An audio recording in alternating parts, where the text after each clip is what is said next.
offshore in the vicinity of the wreck of the Titanic. Today we will have speaking Captain Frederick, Response Coordinator of the 1st Coast Guard District. He'll be giving a brief statement followed by about 10 minutes for questions and answers. Thank you so much again. Let me please introduce Captain Frederick.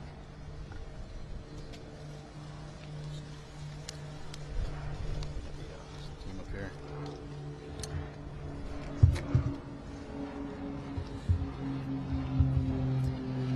Good afternoon, everyone. I'm Captain Jamie Frederick with the 1st Coast Guard District, and I'll provide an update on our ongoing search efforts for the Titan submarine. Behind me, or beside me, I should say, you'll see several subject matter experts from the Unified Command who will introduce themselves momentarily. These individuals represent only a small fraction of the many dedicated professionals working around the clock on this complex response effort. We understand this is an extremely difficult time for the families of the missing crew members aboard the Titan, and our thoughts go out to them and the crew.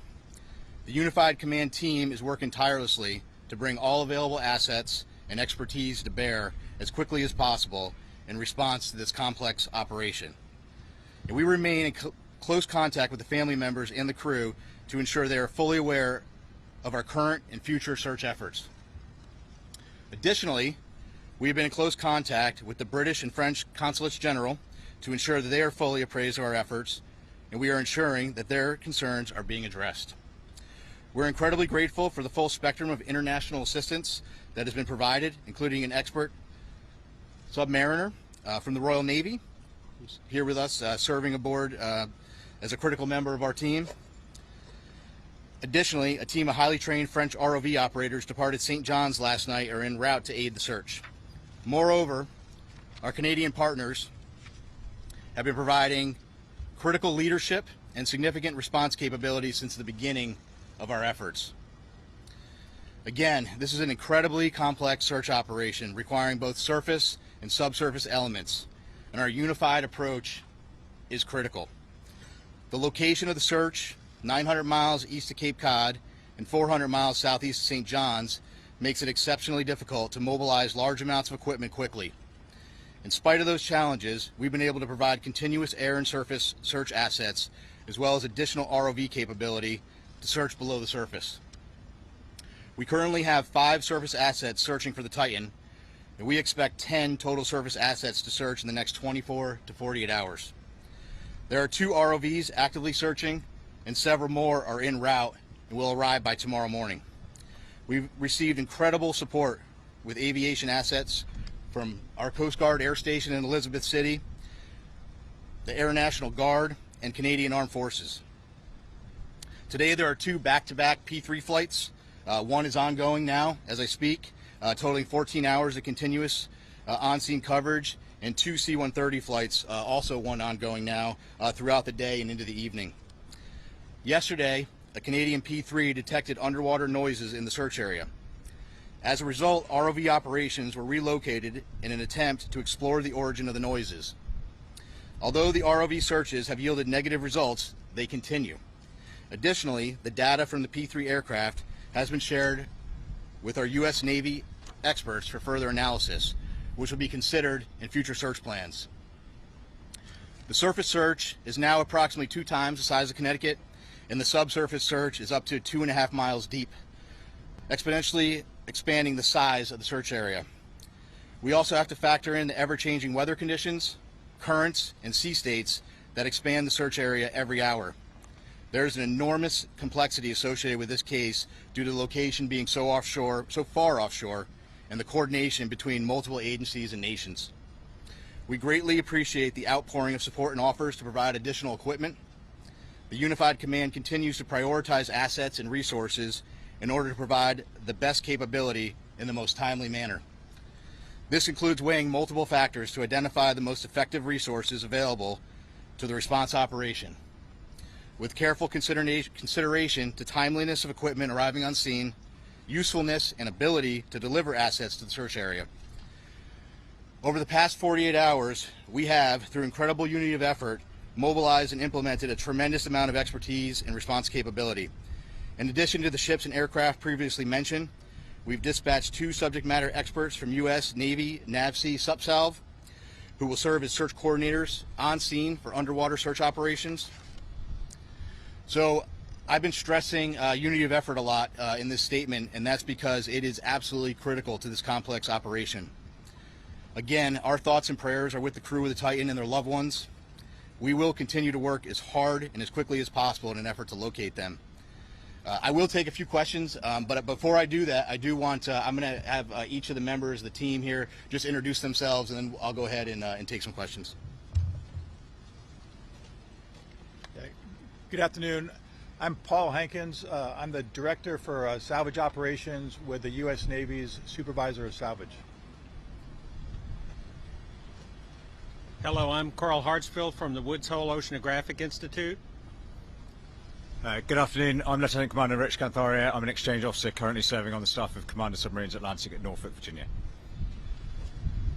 Good afternoon, Lieutenant Commander Christy Butler, working closely with Captain Frederick from RCC Boston, Search and Rescue Mission Coordinator. Thank you. Thanks, Christy.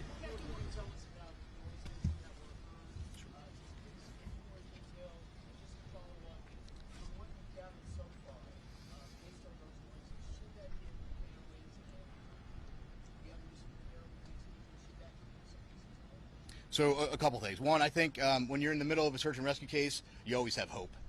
That's why we're doing what we do. With respect to the noises specifically, we don't know what they are, to be frank with you.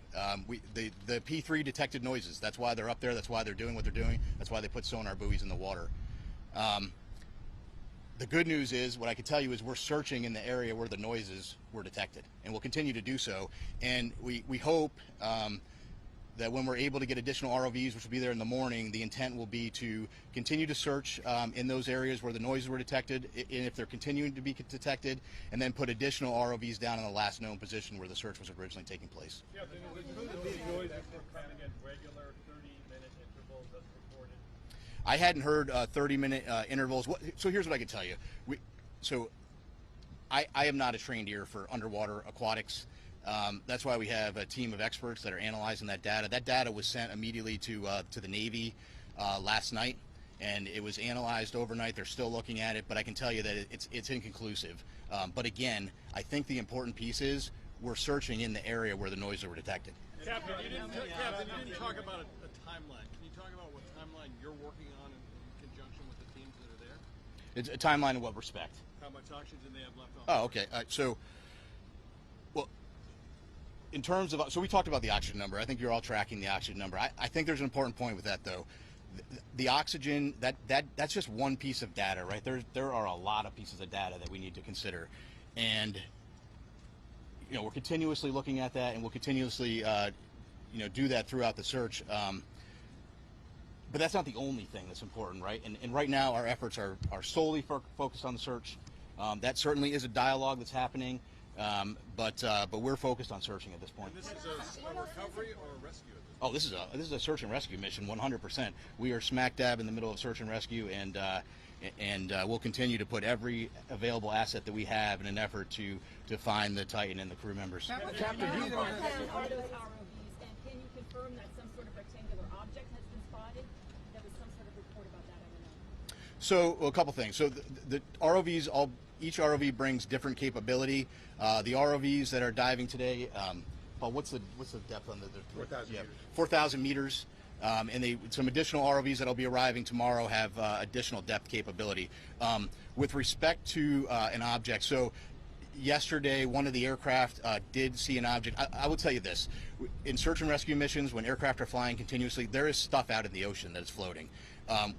We went back, we looked at it. It wasn't. We didn't determine it to be debris. We don't think it correlates with the case, and it is not uncommon at all during an active search to see things, and then we go and look at them. So. When were these noises first heard?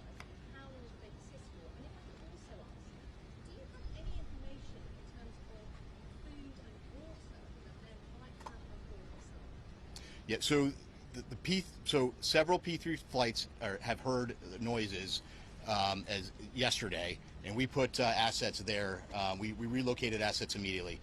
With respect to food and water, it's my understanding there are some limited rations. I can't tell you exactly how much They have a board, but they do have some limited rations aboard the vessel. Speaking to the families, how much hope can you give them after hearing those voices? Listen, I think you need to be careful. We need to have hope, right? But I can't tell you what the noises are. But what I can tell you is, and I think this is the most important point, we're searching where the noises are, and that's all we can do at this point. Captain, there's clue right now about the status of the submersible and the noise, and are the noises continuing now? Are they stopping? So I just wanted to. So it was my understanding that the P3 had heard some noises today as well. But so I do want to take just an opportunity to invite Carl to the podium just to talk a little bit about. He has a little bit more expertise in underwater acoustics, and maybe just to speak to that in general, because again, there are noises below the surface of the ocean, so I'll just turn it to Carl. Carl, can you spell your name? Yes, CarlHartsfield. So again, Carl Hartsfield from the Woods Hole Oceanographic Institution. So the ocean is a very complex place. Obviously, human sounds, nature sounds, and it's very difficult to discern what the source of those noises are at times. But I can tell you that this team has multiple sensors. They're in the area. They're sending data back expeditiously to the best in the world people to analyze that data, and then they're feeding the results of that analysis back to the unified team, and they're making decisions. So Woods Hole is here in an advisory role, but by our expertise, what I see is a very tight operational loop that's making decisions based on data, and nothing is ruled out.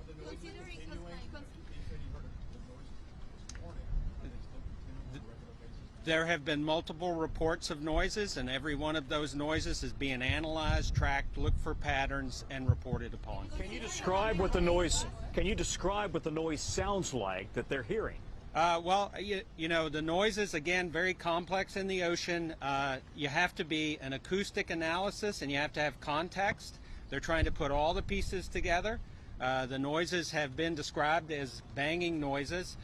But again, they have to put the whole picture together in context, and they have to eliminate potential man-made sources other than the Titan. Is it possible that a ship in the ocean, or even some mammals out there could mimic that kind of sound? So I can tell you from my experience with acoustics that there are sounds by biologics that sound man-made to the untrained ear, but I can assure you that the people listening to these tapes are trained. There are a lot of vessels in the area, and they each make noise, right? So all of that has to be eliminated, and it's analysis over time. Plus, as the captain said, the team is searching in the right area. So if you continue to do the analysis, look for different patterns, and search in the right area, you're doing the best you possibly can do with the best people on the case. And Captain,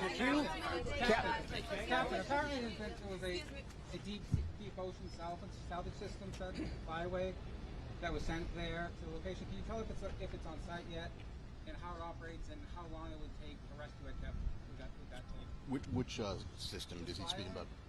You know the system.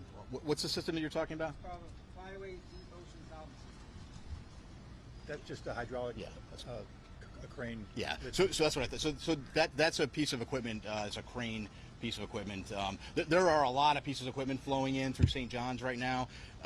One thing I did want to mention, I think it's important. Some of the ROV capability that's arriving soon is really great, incredible capability. One thing I want to point out is that French team that's coming in to serve aboard with their equipment aboard a French ship. They bring some state-of-the-art equipment, and so once they get on, we're going to have more assets down to look, and we'll continue to put them where we think the best location is. But if the search area expanded, how many days passed? Are you still optimistic that you're gonna find them? So how many days? Did you ask how many days? So how many days? Well, so we have to remain optimistic and hopeful when you're in a search and rescue case. So we're right in the middle of the search and rescue case. So I don't want to get into a discussion about when that would end with respect to this case. What I will tell you, though, I'm happy to explain to you kind of how that process were to work. You know, the Coast Guard prosecutes search and rescue cases on a daily basis, and sometimes we don't find what we're looking for, and you have to carefully consider all of the factors, and there are a lot of factors you consider. And then after you consider all of those factors, sometimes you're in a position where you have to make a tough decision. We're not there yet, but if we continue to search, potentially we could be at that point. But again, we're not there yet, and that's a discussion that we will have with the family long before I'm going to discuss that here publicly. What would the rescue operation look like? What would the rescue operation look like? I'm sorry, ma'am. Yeah, so I can't put a number on the, like, you know, I'm not going to put a percent. I don't have a percentage number. What I would tell you is that is just one data point, and there are more data points than that we have to look at. So right now we continue to search, and we'll have that later.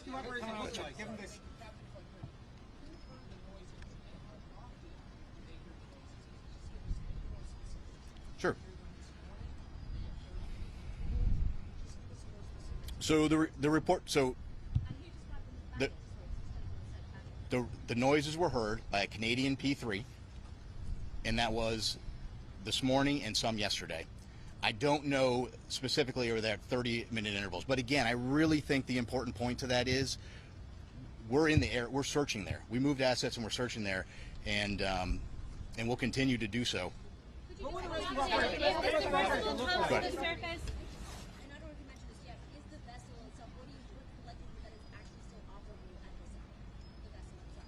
Yeah, I don't. So, listen. Whether it's operable or whether it's sitting on the ocean floor, whether it's in the sea column, whether it's in the surface, it's all speculation. And we're just not in the business of speculation. We're in the business of searching, and we're putting everything we can with the data we have to search for the vessel. And I think we'll take one more question. Go ahead, sorry.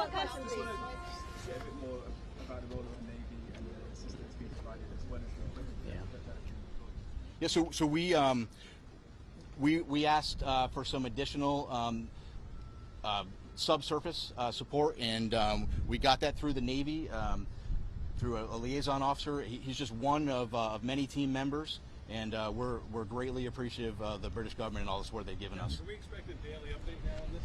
So I think the plan will be to do a daily like this. I'm not going to lock into that right now, but we'll keep you informed, and certainly if there's any major developments, we'll let you know. Thank you very much. Did you say submarine? Sir, are you saying submarines are assisting? Thank you so much for attending today's press briefing. That will Royal conclude Navy all submarine questions. assisting? Thank you. Well, whatever. Excuse me, sorry. You said subsurface, are you? No. What does that mean? They say no? Tom said no.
Ins and outs.